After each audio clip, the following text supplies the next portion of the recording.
With news that developed out of the White House probably while you were sleeping. President Donald Trump continued with more executive orders right before our 11 o'clock show last night. He issued an order to put all federal diversity, equity, and inclusion staff on paid leave by 5 p.m.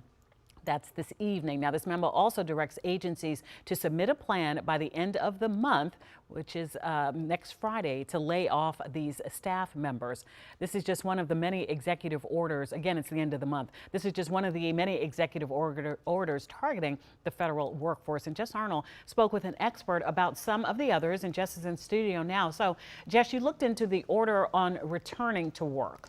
Yeah, that's right, Allison. 2 days ago, President Trump issued an executive order requiring all agencies and department heads, specifically in the executive branch, to require employees to return to the office full time. Now, the crux here is that it's as soon as practicable, and that it allows for any necessary exemptions. So I spoke with Tom Temin with the Federal News Network, who has been covering this workforce for years, about just how practical it is. It didn't take into account a couple of things, and it said nothing in this order should, violate statute. There is a 2010 statute called the Telework Enhancement Act, which enshrined telework and the ability for people to negotiate with supervisors for telework going back, 15 years now. And actually, flexible work schedules go back to the early 1970s. So there's that cultural shift that would be difficult.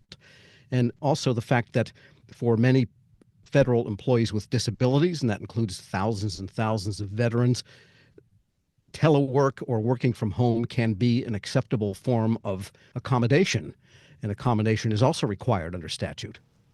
Now, many federal workers have been discussing this directive online and pointed out that very point about reasonable accommodations. Some also pointed out that the order talks about terminating, quote unquote, remote work instead of telework, which they say are two separate things. Now, to distinguish here, remote work is typically all virtual and can be done from anywhere, whereas telework typically is understood to mean that you have the flexibility to be hybrid, but usually you still live near your office and come in for some meetings or part-time throughout the week. Now, Tom believes that they did mean telework, but we'll see if that verbiage ends up having an impact on the order's application.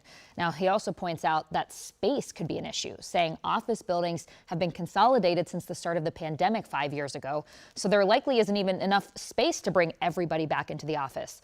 But this directive is a place where President Trump and D.C. Mayor Muriel Bowser seem to align. She has been working to revitalize downtown D.C. by bringing D.C. government workers back into the office most days and encouraging companies here to do the same. She released a statement that reads in part, "I'm optimistic that by focusing on our shared priorities with President Trump, whether it is keeping D.C. safe and clean or bringing workers back to our downtown, we will continue to deliver for D.C. and the American public." So it's, of course, an order that would help D.C. economically, but Tom with the Federal News Network says it could take some time. So you've got a lot of competing forces here. I don't think it's going to be happening, Monday morning. The Metro is going to be stuffing people in before they close the doors. Now, there have been many other executive orders regarding the federal workforce, including a partial hiring freeze. So we'll keep you posted on how these new directives end up impacting you and your families. Allison. All right, Jess, lots of moving parts here. We'll stay on top of it. Thank you. Annie.